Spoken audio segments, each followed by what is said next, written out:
ওগো খাদিজা তুমি এখনো ঘুমাও না, কারণটা কি?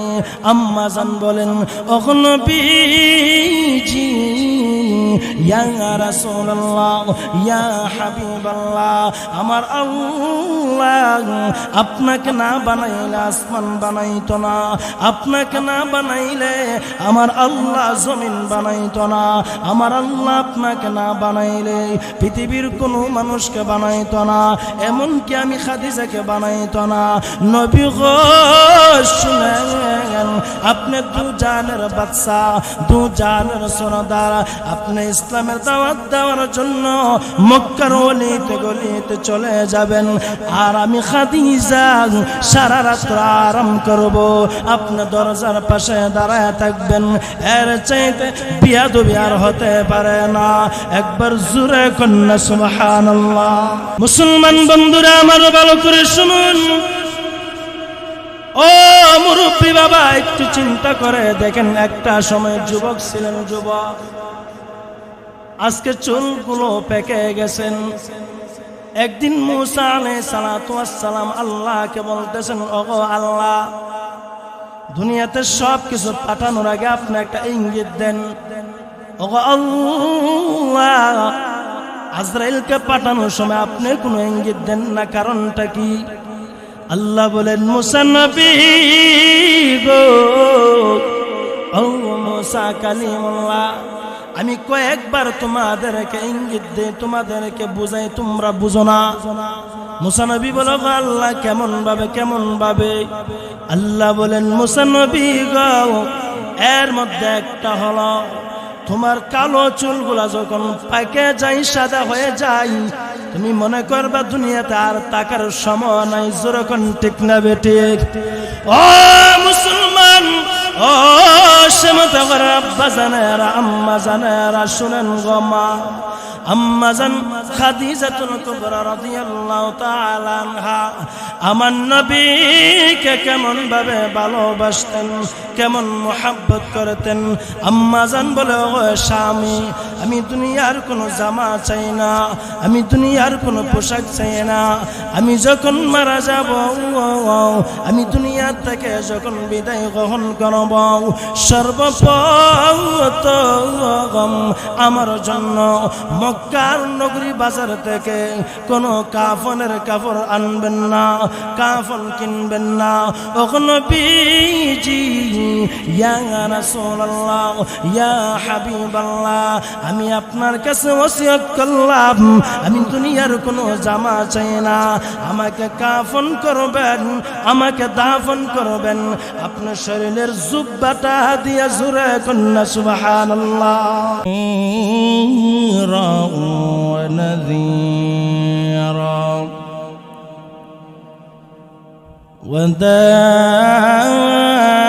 وداعيا إلى الله بإذنه وسراجا منيرا. أما بعد فأعوذ بالله من الشيطان الرجيم. بسم الله الرحمن الرحيم.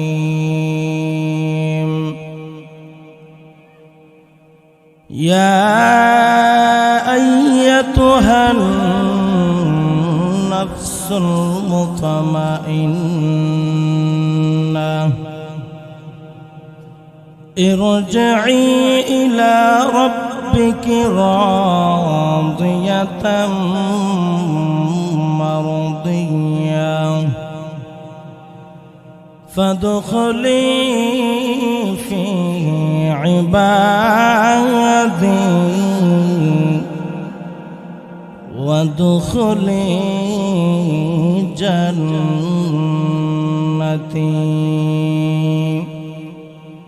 صدق الله العظيم. وقال النبي صلى الله عليه وسلم تحفة المؤمن الموت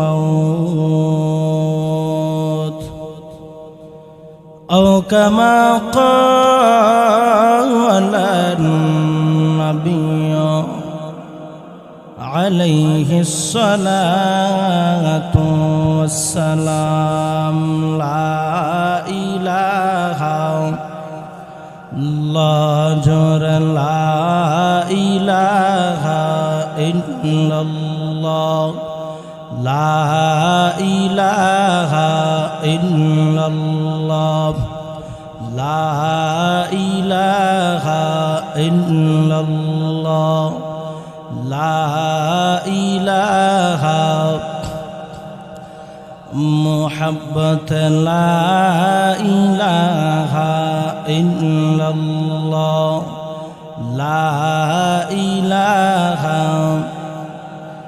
এই কালেমা মন বেজারা কাজে লাগবে মরণ বেলা এই কালেমা মন বেজারা কাজে লাগবে মরণ বেলা এই কালেমার রৌশনীতে হৃদয় করা উজালা লা ইলাহা ইল্লাল্লাহ লা ইলাহা ইল্লাল্লাহ লা ইলাহা ইল্লাল্লাহ লা ইলাহা বহু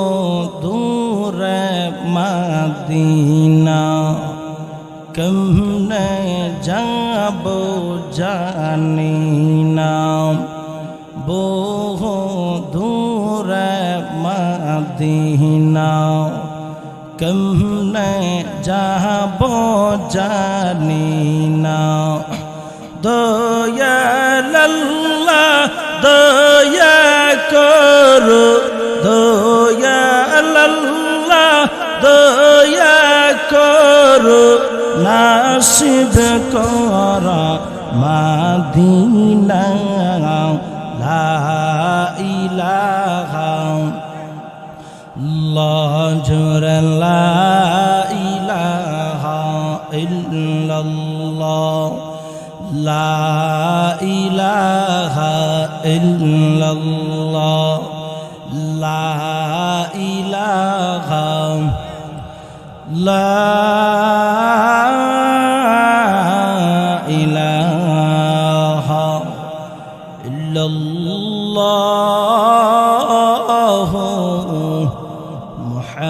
মুহাম্মাদুর রাসূলুল্লাহ সাল্লাল্লাহু আলাইহি ওয়াসাল্লাম। শ্যামন্তগর উত্তরপাড়া বাইতুন নূর জামে মসজিদ কমিটির যুবকবৃন্দের উদ্যোগে 31তম বার্ষিক ইসলামী মহাসম্মেলনের সম্মানিত সভাপতি হযরতুল আল্লাম হযরত মাওলানা আল্লামা আবু বকর সাহেব বারাকাল্লাহু ফি হায়াতি, মুআজ্জাজ মুকাররম উলামায়ে কেরাম, আমার ডান পাশে বসা আমাদের অত্র এলাকার কৃতি সন্তান হযরতুল আল্লাম মাওলানা ফারুক আহমেদ সাহেব বারাকাল্লাহু ফি হায়াতি, মঞ্চে বসা এই গ্রামের কৃতি সন্তান বড় ভাই শরীফউদ্দিন সাহেব বারাকাল্লাহু ফি হায়াতি, আমার আগে যিনি বয়ান করতেছিলেন, সুন্দর আলোচনা করতেছিলেন হযরত মাওলানা রাসেল আহমদ নাসিরি সাহেব বারাকাল্লাহু ফি হায়াতি, আমার সামনে বসা মুরব্বী বাবারা, পর্দা নিশিন অবলা সবলা মা ও বোনা, মহান মালিকের দরবারে লাখো কোটি শুকরিয়া আদায় করি যে আল্লাহ আমাকে আপনাকে প্রচন্ড ঠান্ডার মধ্য থেকে দুনিয়াবি সমস্ত কাজ থেকে আল্লাহ ফারেক করে জান্নাতি মজলিসে জান্নাতি বাগানে হক্কানি উলামায়ে কেরামের জবান থেকে কিছু কথা শোনার, উলামায়ে কেরামদেরকে কিছু কথা বলার মতন আল্লাহ সেই তৌফিক দান করেছেন। এই জন্য মন থেকে দিল থেকে কালিমাতুল শুকর আদায় করি আলহামদুলিল্লাহ। আচ্ছা, আমাদের শ্যামতাগর কি এই মানুষগুলো আছে না আরো আছে? বহু মানুষ আছে। বিগত 2 দিনের তুলনায় আজকে ঠান্ডাটা একটু কম। 4 দিনে সফরে গেছিলাম উত্তরবঙ্গ, আজকে আসছি। যে পরিমাণ ঠান্ডা উত্তরবঙ্গ, এরপর আলহামদুলিল্লাহ মানুষগুলা দেখতাম তাদের নিয়ম হলো নিচে দিয়া বন বিছাইয়া দেয়। মানুষ সুন্দর করে বসে থাকে, প্যান্ডেল ভরপুর। আর আমাদের এলাকা মানুষ তেমন ঠান্ডা নাই, গিয়া দেখেন গা ঢুকানো শ্বাস তোলে, মানে বসার মতো সুযোগ নাই, দাঁড়ায় দাঁড়ায় চা খাইতেছে। কি বলেন, আসেনি? ও মিয়া, এই মজলিসের কত দাম জানেন? এই পরিবেশের কত দাম?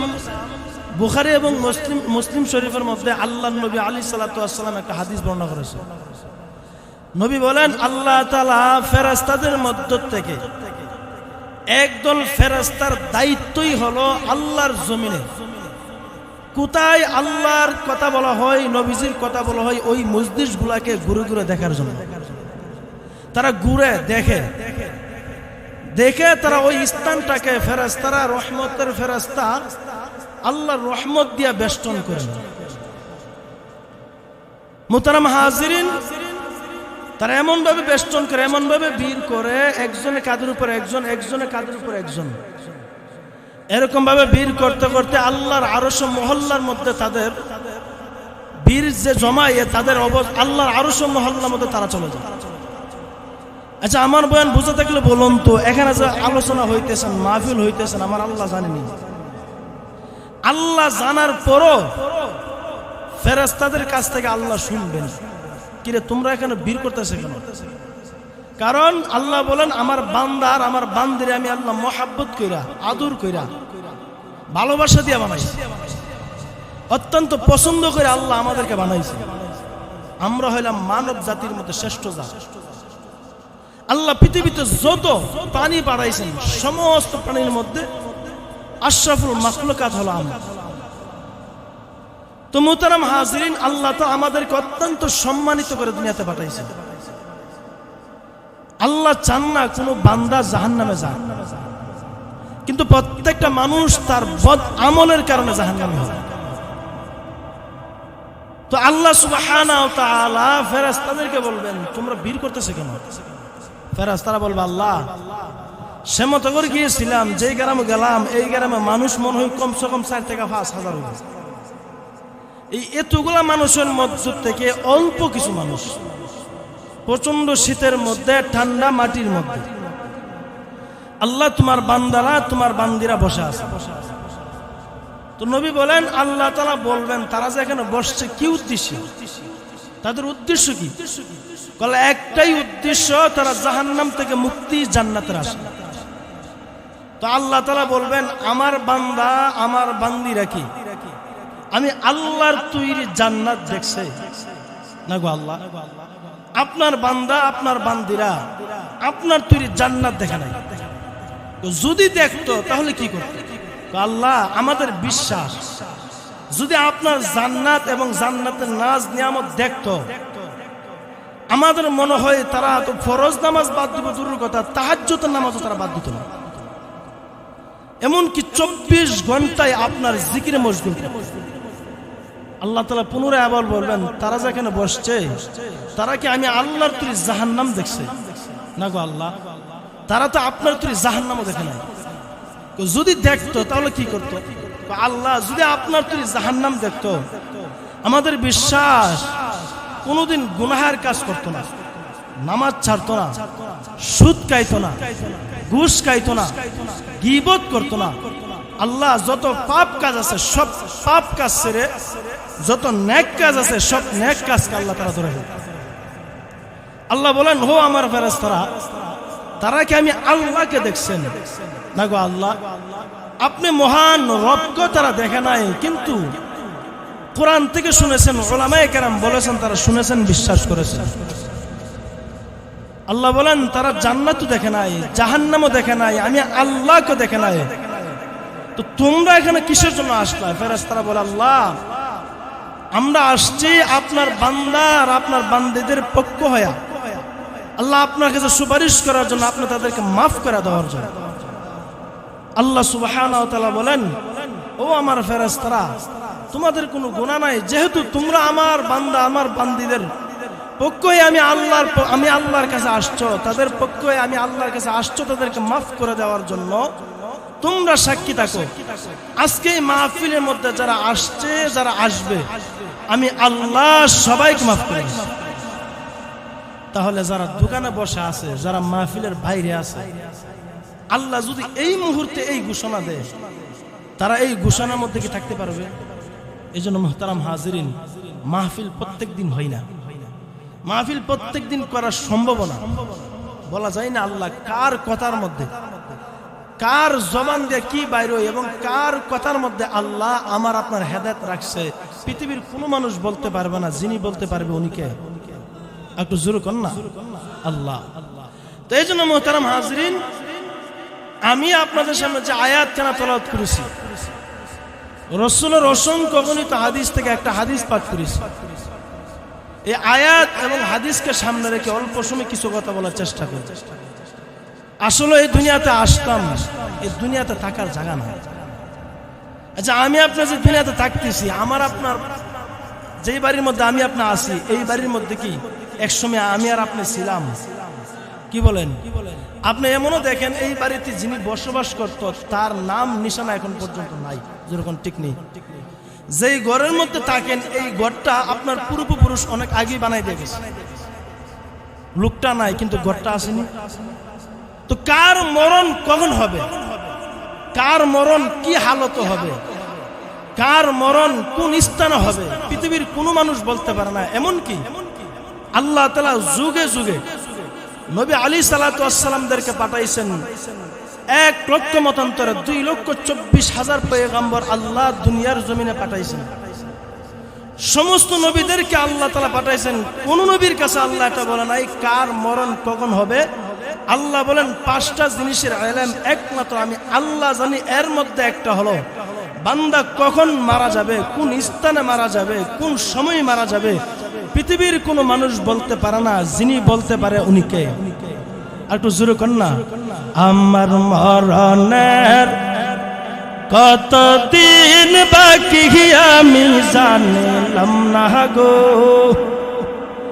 আল্লাহ মরণের কতদিন বাকি, আমার মরণের কতদিন বাকি আমি জানলাম না গো,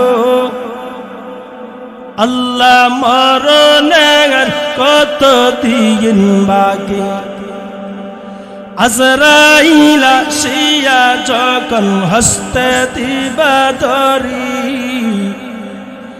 আজরাইল আসিয়া যখন হস্তে দিবা ধরি, তখন আমার মনা বাই করবা লুকালুকি আমি জানলাম না গো, আল্লাহ মরণের কতদিন বাকি, আমার মরণের কতদিন বাকি আমি জানলাম না গো, আল্লাহ মরণের কতদিন বাকি।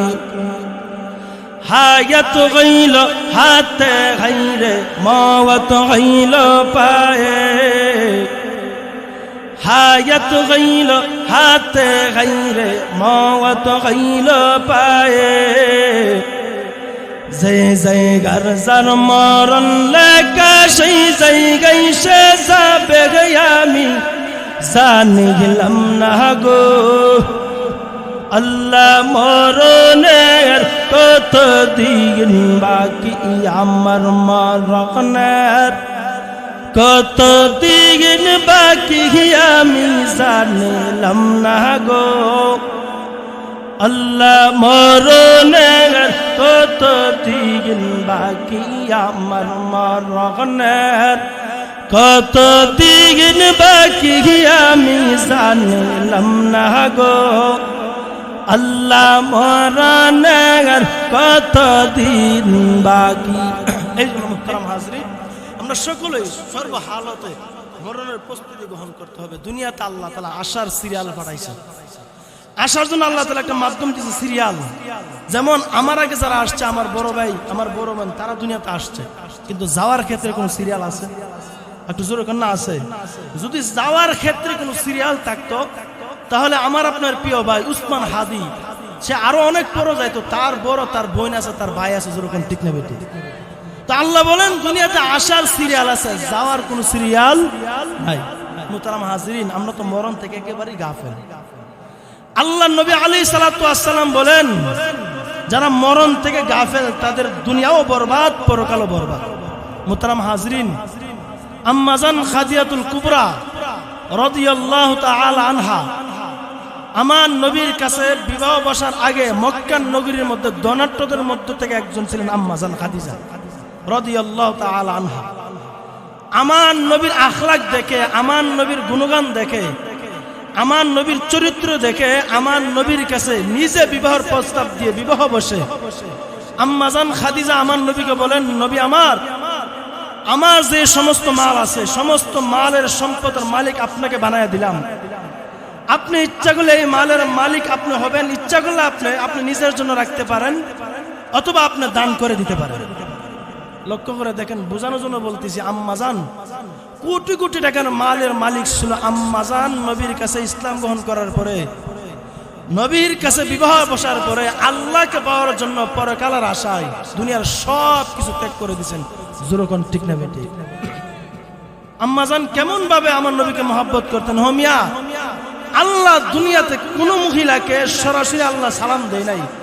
পৃথিবীর জমিনে একজন নারীকে আল্লাহ জিবরাইলের মাধ্যমে আমার নবীর কাছে সালাম পাঠাইছেন, উনি হলেন আমার আপনার মা হযরত আম্মা জান খাদিজাতুল কুবরা রাদিয়াল্লাহু তাআলা আনহা। সুবহানাল্লাহ, একটু জোরে কোন না।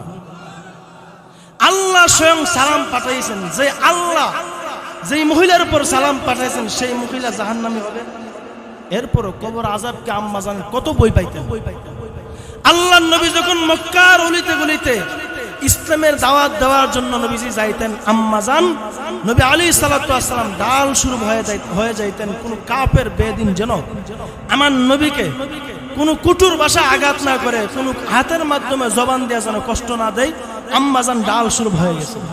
মিয়া, আল্লাহ তাআলা বলেন যারা দুনিয়াতে নেককার হবে, আল্লাহ বলেন ইয়া আইয়াতুহান নাফসুল মুতমাইন্নাহ, হে প্রশান্তি মন, হে প্রশান্তি আত্মা, ইরজিই বাইর হও, আসো, ইলা রাব্বিকি রাদিয়াতাম মারদিয়া, আসো। কোথায় যাব? তোমার রবের দিকে। যেই রব তোমার উপর খুশি, তুমিও সেই রূপের উপর খুশি, সে আল্লাহর উপর খুশি। আল্লাহ তাআলা নেককারদেরকে স্বয়ং আল্লাহর ভাষায় আল্লাহ ডাকেন, জোরে কন্না সুবহানাল্লাহ। তো মুহতারাম হাজিরিন, আম্মা জান খাদিজাতুল কুবরা কি পরিমাণ কবর আযাবকে বই পাইতেন। স্বামীর খেদমত করছেন, আল্লাহর তো প্রিয় বান্দি ছিলেন। এরপরও দুনিয়া থেকে বিদায় গ্রহণ করার আগে আমার নবীকে তিনটা কথাই বলে ওসিয়ত করে গেছেন। জোরে কোন কয়টা? একটু জোরে কোন না। তিনটা। যে মহিলা মক্কার নগরীর মধ্যে কোটিপতি মহিলা ছিল, সেই মহিলা ইসলাম গ্রহণ করার পরে আল্লাহকে পাওয়ার জন্য সব মাল সৎকার করে দিয়েছেন। সাহাবীদের মধ্য থেকে কিছু কিছু সাহাবী কোটি কোটি টাকার মালিক ছিল। হযরত উসমান গনি রাদিয়াল্লাহু তাআলা আনহু কোটি কোটি টাকার মালিক, আল্লাহকে পাওয়ার জন্য সমস্ত মাল সৎকার করে দিয়েছেন। জোরকন সুবহানাল্লাহ। মুসলমান বাবারা আমার ভালো করে শুনুন, ও সমতগরের আব্বা জানেরা, আম্মা জানেরা, ভালো করে শুনুন গো যুবক ভাই। দুনিয়ার জমিনে আল্লাহ আসার জন্য সিরিয়াল দিয়ে রাখছেন। এই দুনিয়াতে আসার সিরিয়াল আছে, যাওয়ার কোন সিরিয়াল নাই। জোরে কোন ঠিক না বেটে? ও মুসলমান, আমার আপনার আসল বাড়ি হলো কবর, আসল বাড়ি হলো কবর। কবি কবির বাসায় বলেন ইহা হামসফ মুসাফির হ্যাঁ, কবর আখের ঠিকানা, कोई आगे रवाना है कोई पीछे रवाना। आ मुसलमान, এই দুনিয়াতে আমার আপনার আসল বাড়ি হলো কবর জগতে। ইহা হাম সব মুসাফির হ্যাঁ, আমার আপনার জিন্দগিটা হলো মুসাফিরের জিন্দগি, অল্প দিনের জিন্দগি। আমার আল্লাহ কিছু দিনের জন্য দুনিয়ার জমিনে পাঠাইছেন পরকাল সাজানোর জন্য, পরকাল সাজানোর জন্য। মুসলমান তাকে দেখেন আম্মা জান খাদিজাতুল কুবরা রাদিয়াল্লাহু তাআলা আনহা আমার নবীকে কেমন ভাবে ভালোবাসতেন। আল্লাহর নবী যখন মক্কার জমিনে মক্কার অলিতে গলিতে ইসলামের দাওয়াত দেওয়ার জন্য চলে যাইতেন, মক্কার মানুষদেরকে যখন নবী গিয়া বলতেন, ও আমার আপন মানুষগুলা শোনো শোনো, আমার আল্লাহ এক, আমার আল্লাহকে তোমরা বিশ্বাস করো, আমি নবীকে তোমরা নবী বলে মানো, এমন ভাবে যখন দাওয়াত দিতেন, যারা আমার নবীজির কথাগুলো মানছে তারা হলেন আবু বকরের সাথী, যারা আমার নবীর কথা মানে নাই তারা হয়ে গেছেন আবু জাহেলের সাথী। যখন ঠিক না বেঠিক? ও মুসলমান, পৃথিবীর জমিনে আমার আল্লাহ কোনো মানুষকে কোনো মহিলাকে সালাম দেন নাই। আমার আল্লাহ নবীজির স্ত্রী খাদিজাতুল কুবরা রাদিয়াল্লাহু তাআলা আনহাকে স্বয়ং সালাম পেশ করেছেন, সালাম দিয়েছেন। কেমন ভাবে? ভালো করে শুনেন। আল্লাহর নবী বলেন, আমি যখন রাত্রের গভীর রজনীতে মক্কার অলিতে গলিতে ইসলামের জন্য চলে যাইতাম, দ্বীনের দাওয়াত নিয়ে চলে যাইতাম, রাত্র গভীর হইতো, মক্কার সব মানুষগুলা ঘুমের নিয়ামতের মধ্যে ঘুমিয়ে যাইতেন। গভীর রজনীতে আমি মুহাম্মদ যখন আমার দরজার সামনে আইসা দাঁড়াইতাম, দরজার কড়া নাড়তাম, লারার সাথে সাথে খাদিজা দরজাগুলো খুলে ফেলতো। আমি বলতাম, খাদিজা গো, ও খাদিজা। গভীর রজনীতে মক্কার সব মানুষগুলা ঘুমের নিয়ামতের মধ্যে আছে, সকলে ঘুমাইতেছেন। ও খাদিজা, তুমি এখনো ঘুমাও না, কারণটা কি? কারণটা কি? আম্মা জান বলেন, ও নবীজি, ইয়া রাসূলুল্লাহ, ইয়া হাবিবাল্লাহ, আমার আল্লাহ আপনাকে না বানাইলে আসমান বানাইতো না, আপনাকে না বানাইলে আমার আল্লাহ জমিন বানাইতো না, আমার আল্লাহ আপনাকে না বানাইলে পৃথিবীর কোনো মানুষকে বানাইতো না, এমনকি আমি খাদিজাকে বানাইতো না। নবী গো শুনেন, আপনি দু জানের বাদশা, দু জানের সরদার, আপনি ইসলামের দাওয়াত দেওয়ার জন্য মক্কার অলিতে গলিতে চলে যাবেন, আর আমি খাদিজা সারা রাত আরাম করব, আপনি দরজার পাশে দাঁড়ায় থাকবেন। এর চাইতে বিয়াদবি আর হতে পারে না। একবার জোরে কন্যা সুবহানাল্লাহ। চিন্তা করে দেখেন, আম্মা জান বলে, নবী আমার, আপনি সারা রাত ইসলামের দাওয়াত দিবেন, এবং কষ্ট করে আয়েশা দরজার পাশে দাঁড়ায় থাকবেন, আর আমি আরামের বিছানার মধ্যে ঘুমাইবো, এর চেয়ে বেয়াদবি আর কি হতে পারে? মুহতারাম হাজিরিন, আম্মা জান খাদিজাতুল কুবরা রাদিয়াল্লাহু তাআলা আনহার এই কথা শুনে নবী আলাইহিস সালাতু ওয়াস সালাম বলেন, আল্লাহ, আমার স্ত্রী, আমি সারা রাত যেভাবে কষ্ট করি, আমার স্ত্রী খাদিজাও এরকম ভাবে কষ্ট করে, আমি তাকে বাইরে, সে তাকে ঘরে, অর্থাৎ আমি রাসূল যতক্ষণ পর্যন্ত ঘরে না আসি, সুজদার মধ্যে না ঢুকি, আমার খাদিজা ততক্ষণ পর্যন্ত আরামের বিছানার মধ্যে আরাম করে না। জোরে কন্যা সুবহানাল্লাহ। মুহতারাম হাজিরিন, আল্লাহর নবী আলাইহিস সালাতু ওয়াস সালাম একদিন তাকায় দেখে আম্মা জান খাদিজাতুল কুবরা রাদিয়াল্লাহু তাআলা আনহার পরিধানে যে জামাটা ছিল, এই জামাটা কয়েক দিক দিয়া ছিঁড়ে এবং তালি দিয়ে রাখছে। আল্লাহ নবী বলতেছেন, খাদিজা, তুমি ছিলা মক্কার নগরীর ধনাঢ্যদের মধ্য থেকে একজন, তুমি আজকে আমার কাছে বিবাহ বসার পরে এত গরিব হয়ে গেলা, খাদিজা তুমি তো আমার কাছে বলতে পারো আমি তোমাকে একটা জামা কিনে দেওয়ার জন্য, খাদিজা তুমি তো বললে আমি তোমাকে কিনে দেই। আম্মা জান চোখের পানি ফালাইয়া বলে, ইয়া রাসূলুল্লাহ আমি জানি আমি আপনার কাছে জামার কথা বলার সাথে সাথে আপনি আমাকে খুশি করার জন্য জামা কিনে দিবেন। ওগো নবীজি আমি আপনার কাছে দুনিয়ার কোনো জামা চাই না, আমি 3টা ওসিয়ত করব। আমি দুনিয়ার থেকে বিদায় গ্রহণ করার পরে আপনি 3টা ওসিয়ত পালন করবেননি, আমার সাথে ওয়াদা দেন। জোরে কন্না সুবহানাল্লাহ। আল্লাহু আকবার কাবীরা। কেমন মহিলা, তারা দুনিয়ার জন্য কোনো দুনিয়াবি কোনো লোভ ছিল না, আর আমাদের শুধু দুনিয়াবি লোভ। ঘুম থেকে উঠে শুধু দুনিয়া দুনিয়া দুনিয়া, আর তাদের ছিল পরকাল পরকাল পরকাল। মুসলমান বন্ধুরা আমারও ভালো করে শুনুন, ও মুরব্বী বাবা একটু চিন্তা করে দেখেন, একটা সময় যুবক ছিলেন, যুবক আজকে চুলগুলো পেকে গেছেন। একদিন মুসা আলাইহিস সালাতু ওয়াস সালাম আল্লাহকে বলতেছেন, ওগো আল্লাহ দুনিয়াতে সব কিছু পাঠানোর আগে আপনি একটা ইঙ্গিত দেন।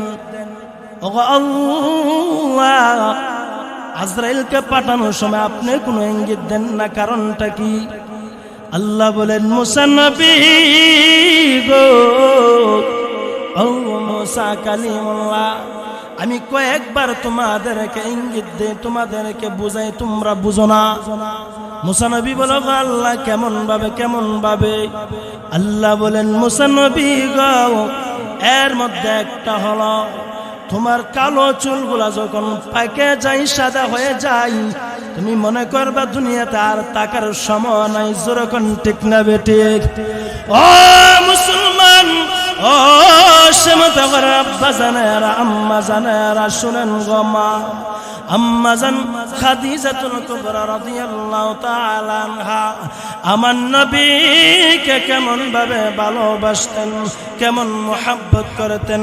আম্মা জান বলে, ও স্বামী আমি দুনিয়ার কোনো জামা চাই না, আমি দুনিয়ার কোনো পোশাক চাই না, আমি যখন মারা যাব, আমি দুনিয়া থেকে যখন বিদায় গ্রহণ করব, সর্বপ্রথম আমার জন্য মক্কার নগরী বাজার থেকে কোনো কাফনের কাপড় আনবেন না, কাফন কিনবেন না।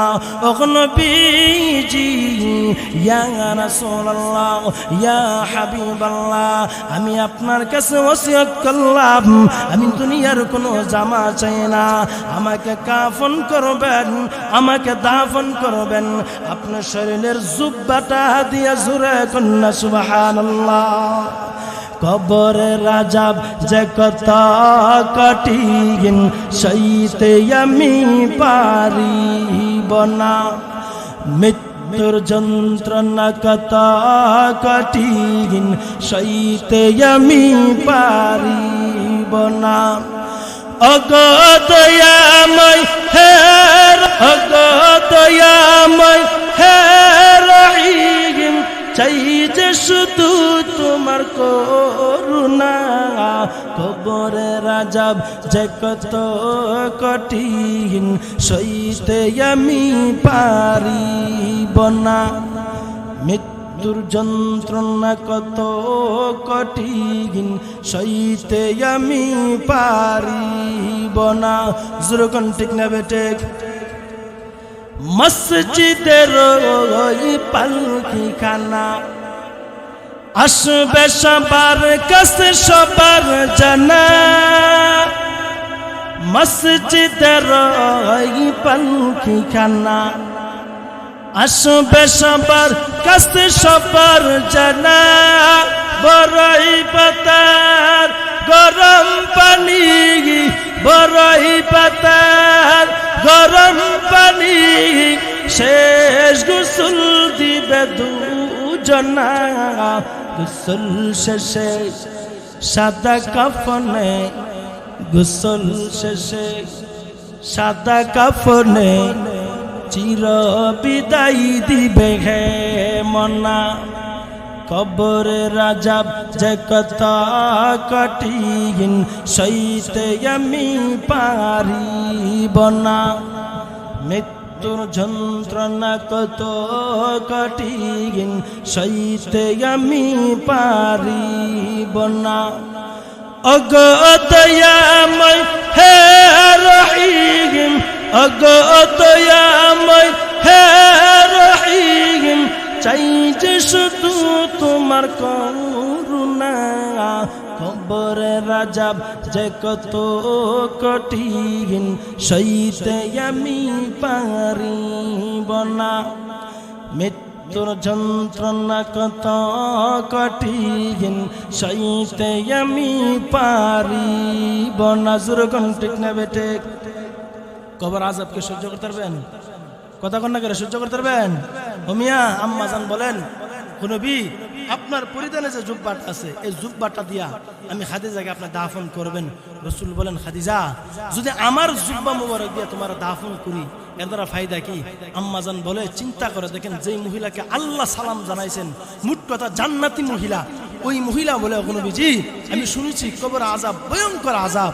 ইয়া রাসূলুল্লাহ যদি আমার কোনো ভুলের কারণে গুনাহের কারণে কবর আযাব আমাকে ধরে ফেলে আপনার জুব্বা যখন আমার শরীরের মধ্যে থাকবে আপনার জুব্বার বরকতে জামার বরকতে কবরের মাটি আমার সাথে বিয়াদবি করবে না জোরে কন্না সুবহানাল্লাহ আর আমার আপনার গুনার কোনো অভাব নাই 24 ঘন্টা গুনাহ কিন্তু কবরের কথা একবারও মনে হয় না জোরে কোন ঠিক না বেটি মুসলমান 2 নম্বর আল্লাহর নবী আম্মা জান বলতেছেন নবী গো শুনেন 2 নম্বর হলো আমি খাদিজা যখন দুনিয়া থেকে বিদায় গ্রহণ করব বিদায় গ্রহণ করার পরে আমাকে আপনি যখন জানাজার নামাজ পড়াইয়া কবরে দাফন করার জন্য নিয়ে যাবেন ওগো নবীজি আমার কবরের মধ্যে আপনি সর্বপ্রথম নামবেন নাইমা চতুর্দিক দিয়ে আপনার কদমগুলা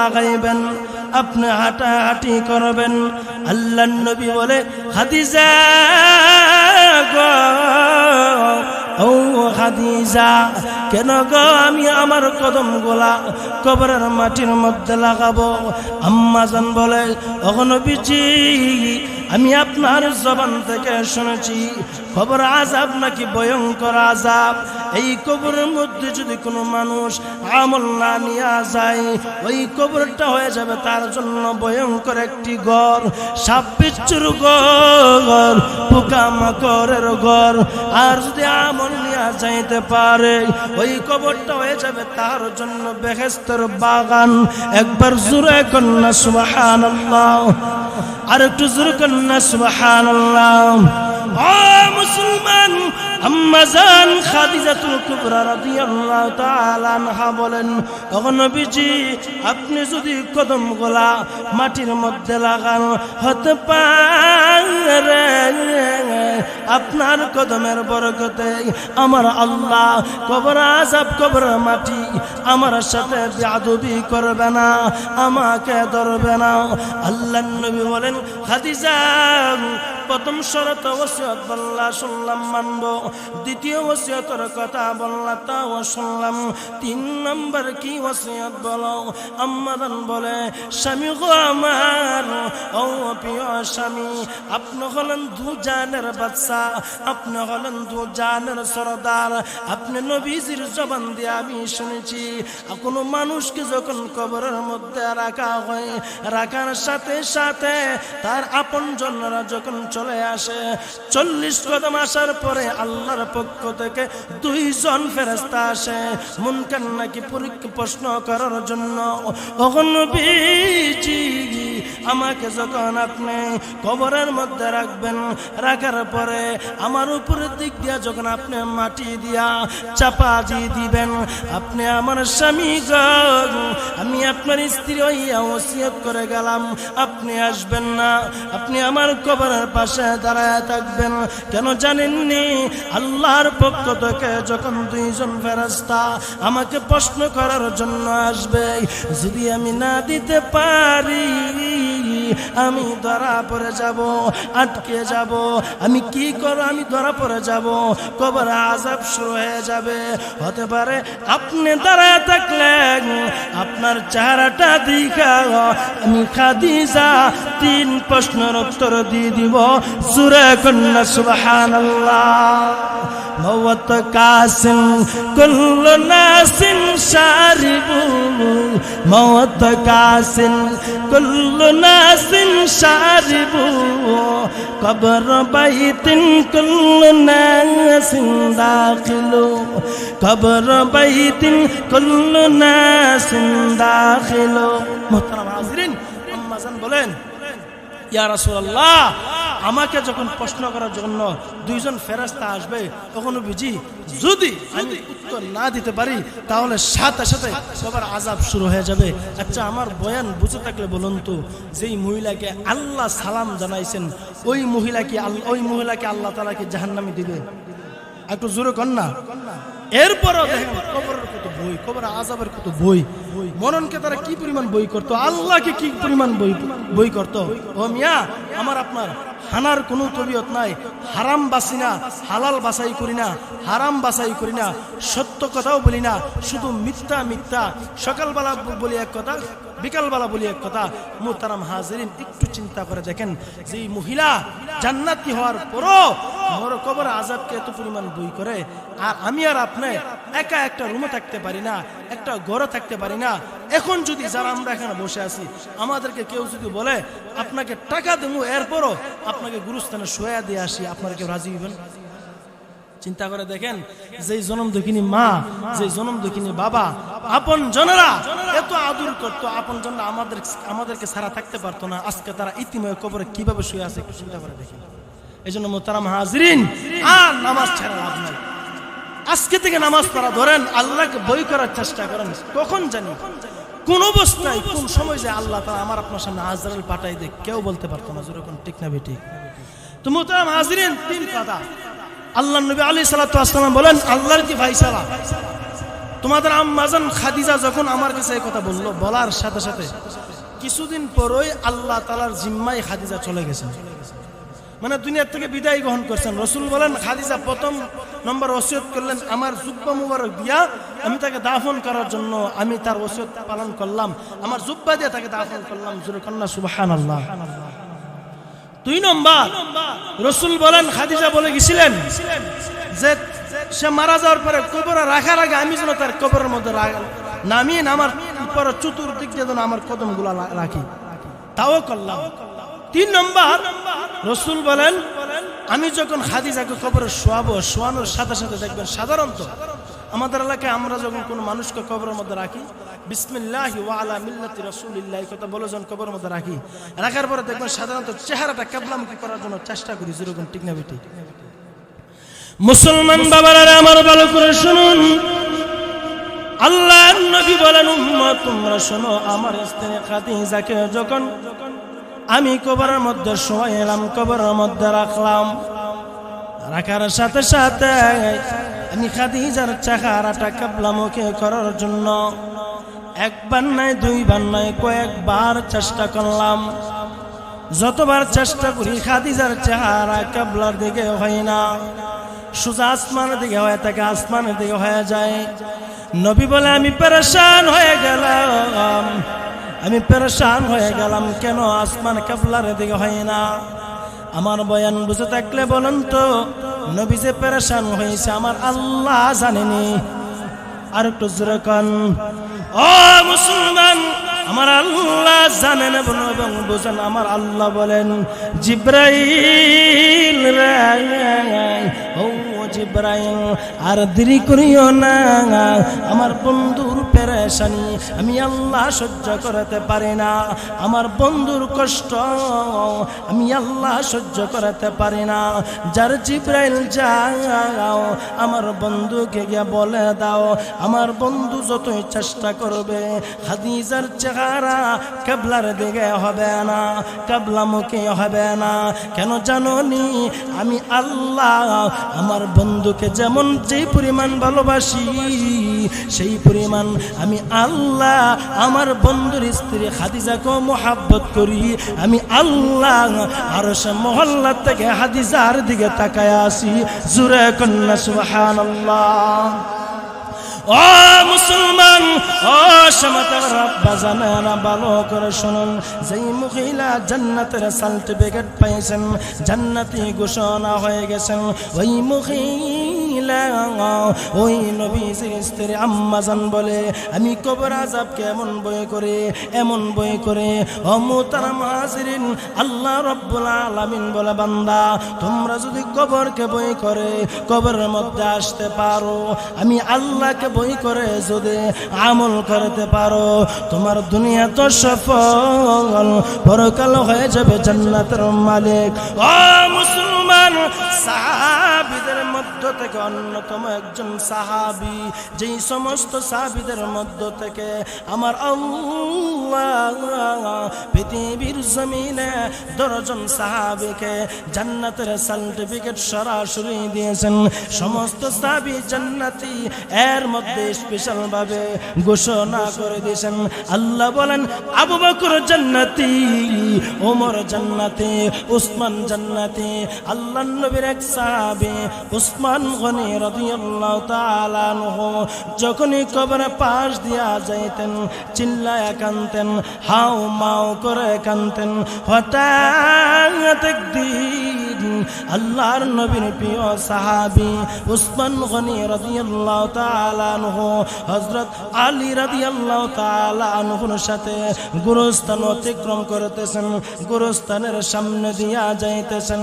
নবীর সাহাবী উসমান গনি যখন গোরস্থানের সামনে আসলেন, আসার সাথে সাথে হাউ মাউ করে কাঁদতেছেন, চিল্লায় কাঁদতেছেন, চোখের পানি বেবে দাঁড়িয়ে বেশে পড়তেছেন। আল্লাহর নবীর সাহাবী আলী বলেন, ভাই উসমান গো, ও উসমান, আল্লাহর নবী যখন জাহান্নামের বয়ান করে আপনাকে এত কাঁদতে দেখি না। আল্লাহর নবী যখন অন্য অন্য আলোচনা করে আপনার চোখ দিয়ে এত পানি আসতে দেখি না। ও ভাই উসমান, আপনি যখনই গুরুস্থানের সামনে আসেন, গুরুস্থান অতিক্রম করেন, এত কেন কাঁদেন? চোখ দিয়ে কেন পানি এত আসে? কারণ কে? আল্লাহর নবীর সাহাবী উসমান বলে, ও ভাই আলী শোনো শোনো, দুনিয়া থেকে যখন বিদায় গ্রহণ করব, পরকালে যাত্রী যখন হয়ে যাব, পরকালে যাত্রী হওয়ার পরে সর্বপ্রথম মঞ্জিল হলো কবর। ওই কবরের মধ্যে যদি আমি ধরা পড়ে যাই, আমি ফুলসিরাতের মধ্যে ধরা পড়ে যাব। কবরের মধ্যে যদি ধরা পড়ে যায়, আমি জাহান্নামের মালিক হয়ে যাব। কবরের মধ্যে যদি ধরা পড়ে যায়, আল্লাহর তৈরি আযাবের মধ্যে আমাকে দিয়ে দিবে। ও ভাই আলী শুনো, আমি কবর আযাবকে ভয় করে আমার আল্লাহ আমাকে যদি কবর আযাব থেকে মুক্তি দেয়, এরপর আমার হাসর ফুলসিরাত আর কোনো কিছু বই নাই। জোরে কন্যা সুবহানাল্লাহ। মুহতারাম হাজিরিন, একজন সাহাবী জান্নাতি ঘোষণা হয়ে গেছে, জান্নাতি উসমান গনি রাদিয়াল্লাহু তাআলা আনহু জান্নাত সার্টিফিকেট পাওয়ার পরও কবর দেখলে, গুরুস্থান দেখলে এমন ভাবে কাঁদতেন যেন মানুষ দেখলে বুঝতো যে উসমান গনির হয়তো কোনো আপনজন মারা গেছে। এমন ভাবে চিল্লা পাল্লা কাঁদতেন। এখন তো আমরা দেখবেন গুরুস্থানের সামনে দিয়ে অতিক্রম করি, আমাদের মনেও হয় না এটা যে গুরুস্থান। জোরগণ ঠিক না বেটি? এমন কি জানেননি, গুরুস্থানের সামনে দিয়ে গেলে গুরুস্থানের বাহিরে আসলে মোবাইলের সাউন্ড একটু কম, গুরুস্থানের সামনে দিয়ে যাইতেছে গানের সাউন্ড আরো বাড়ায় দেয়। আসেনি এরকম? ও মিয়া, একটু চিন্তা করে দেখেন, এই গুরুস্থানের মধ্যে আমার আপনার আপন জনেরা শুয়ে আছেন। এখানে যারা বসে আছেন আপনাদের আপনজন কেউ না কেউ গুরুস্থানের মধ্যে শুয়ে আছে। হইতে কারো বাবা, হইতে কারো মা, হইতে কারো দাদা, হইতে কারো ছেলে, মোট কথা কেউ না কেউ গুরুস্থানের মধ্যে শুয়ে আছে। যেরকম ঠিক না বেটি? কি জবাব দিবেন, কি জবাব দিবেন আল্লাহর কাছে? কষ্ট হইতেছে? চলবো তো ইনশাল্লাহ। চিন্তা করে দেখেন তাদের ভিতরে কি বই ছিল, আল্লাহর কি বই ছিল তাদের ভিতরে। মুহতারাম হাজিরিন, হযরত ওমর রাদিয়াল্লাহু তাআলা আনহু শাসন আমলে, কার শাসন আমলে? উমর রাদিয়াল্লাহু তাআলা আনহুর শাসন আমলে উমর রাদিয়াল্লাহু তাআলা এমন একজন ব্যক্তি ছিলেন যাহার নাম শুনলে শয়তান পর্যন্ত ডরাইতো। জোরে করেন না সুবহানাল্লাহ। শয়তান তরতর করে কাঁপতো। সেই উমর উনার শাসন আমলে দিনের বেলা দেশ চালাইতেন, রাতের বেলা উনি মক্কার উলিতে গুলিতে ঘুরে ঘুরে দেখতেন উনার শাসন আমলে কোন মানুষটা কষ্টের মধ্যে আছে, উনি ঘুরে ঘুরে দেখতেন। এরকম নেতা কই পাইবেন? দেখবেন নির্বাচনের আগে আপনারা ইমুক করে দিমু তুমুক করে দিমু, নির্বাচনের পরে তারা পাওয়া যায় না। জোরে কোন ঠিক না বেটে? মুহতারাম হাজিরিন, হুজুর চলে আসে তাকবীর, যে নারে তাকবীর, নারে তাকবীর, প্রধান বক্তার আগমন, আহলান সাহলান। মুহতারাম হাজিরিন, হুজুর আসছে, আমি 5 মিনিটের ভিতরে আমার আলোচনা গুছাই নিতেছি। উমর রাদিয়াল্লাহু তাআলা একদিন বাইরে এসে গভীর রজনীতে বাইরে এসে মরুভূমি দিয়া যায়, ওনার দেশের শাসন আমল কেমন চলছে বাইরে গিয়া দেখে এক যুবক, উনি সফরের জন্য উমর রাদিয়াল্লাহু বাইরে এসে উমর রাদিয়াল্লাহু বলেন, আমি এমন ক্ষুধার্ত হয়ে গেলাম, এখনের মতন আগের জামানায় সচরাচর হোটেল ছিল না, যেখানে মন চায় সেখানে হোটেল নাই। উমর বলেন, আমি প্রচন্ড ক্ষুধা, এই ক্ষুধা নিয়ে কি করবো? তাকে দেখে আমার সামনে এক রাখাল বকরি চড়াইতেছে। জোরে কন্যা সুবহানাল্লাহ। মুসলমান বাবারা আমার ভালো করে শুনুন, আল্লাহর নবী উমর বলেন, আমি যখন প্রচন্ড ক্ষুধার মধ্যে আমি তাকায় দেখি এক যুবক বকরিগুলা চড়াইতেছেন। যুবকের কাছে গেলাম, আমি যুবককে গিয়া বললাম, ভাই তুমি এখানে বকরি চড়াও? কাহা বকরি চড়াই? ও যুবক ভাই, আমার পেটে প্রচন্ড খিদা, আমাকে একটু বকরির দুধ দাও, আমি ক্ষুধা নিবারণ করে। যুবক ছিল আল্লাহওয়ালা, আল্লাহকে বই করতো, আল্লাহকে বই করতো। যুবক বলেন, ও ভাই, আমার মালিক আমাকে বকরি রাখালগিরির মালিকের দায়িত্ব দিয়েছেন, বকরি দেখার দায়িত্ব দিয়েছেন, দুধ বিক্রি করার দায়িত্ব দেয় নাই। একবার জোরে কন্যা সুবহানাল্লাহ। ও মুসলমান, আল্লাহর নবী সাহাবী ওমর রাদিয়াল্লাহু তাআলা আনহু কেমন ছিলেন? উনি যেমন কঠোর ছিলেন, আবার ইসলামের জন্য তেমন নরম মেজাজ হয়ে যেতেন। আল্লাহর নবী ওমর বলেন, লোকটাকে আমি পরীক্ষা করে যুবককে বললেন, যুবক ভাই, এখানে তোমার মালিক নাই, দুনিয়ার অন্য কোনো মানুষ নাই, কেউ নাই, একটি কাজ করো না, আমি তোমাকে একটি বকরির দাম দিয়ে দেয়, আমাকে একটি বকরি দিয়ে দাও, আমি বকরি জবাই করে খাই, তুমি বকরির টাকা নিয়ে তোমার সংসার চালাও। যুবক বলেন, বাইরে শোনো, এখানে দুনিয়ার কোনো মানুষ না থাকতে পারে, আমার মা বাবা নাই, আমার মালিক নাই, অন্য কোনো মানুষ নাই, দুনিয়ার কোনো মানুষ না থাকতে পারে, এমন একজন খোদারকে আমি বিশ্বাস করেছি, এমন একজন রবকে আমি বিশ্বাস করেছি, আমার মহান আল্লাহকে আমি কোনোভাবে ফাঁকি দিতে পারবো না। একবার জোরে কন্যা আল্লাহু আকবার। ও মুসলমান, আল্লাহর নবী ওমর বলেন, ও যুবকরা, তোমার মতন যুবক যতদিন এই দুনিয়াতে থাকবে ততদিন আল্লাহ কিয়ামত দিবে না, কিয়ামত দিবে না। ওমর বলেন, এরপর আমি যুবকের কাছে আমার পরিচয় দিলাম, আমি বললাম, আমি হলাম খলিফাতুল মুসলিমিন ওমর। আমি আমার আল্লাহর কাছে আমি বলতে পারবো, আল্লাহ, মরুভূমির একজন যুবক যখন তোমাকে ভয় করে, ও আল্লাহ, আমি বুঝতে পেরেছি আমার শাসন আমলে আর কোনো মানুষ নাই যেই মানুষ তোমাকে ভয় করে না। ও সমতগর আব্বাজারা, এই জন্য আল্লাহ বলেন, আমি নেককার বান্দা বান্দিকে আহ্বান করিয়া, আইয়াতুহান নাফসুল মুতমাইন্না ইরজিই ইলা রাব্বিকি রাদিয়াতাম মারদিয়া ফাদখুলি ফি ইবাদি ওয়াদখুলি জান্নাতি। বান্দা আসো, আমার নেককারদের দলে প্রবেশ করে আমি আল্লাহর তৈরি জান্নাতে প্রবেশ করো। জোরে কন্যা সুবহানাল্লাহ। মোহতারাম হাজিরিন, এই জন্য আমি আর আপনার সর্বহালতে মরণের প্রস্তুতি গ্রহণ করে রাখতে হবে। যে কোনো সময় আজরাইল আপনার সামনে চলে আসতে পারে। আল্লাহ আমাকে আপনাকে সর্ব অবস্থায় মরণের প্রস্তুতি গ্রহণ করে কবরে যাওয়ার মতন তৌফিক দান করুক। সকলে বলে আমিন। ওয়া মা আলাইনা ইল্লাল বালাগ। আসসালামু আলাইকুম।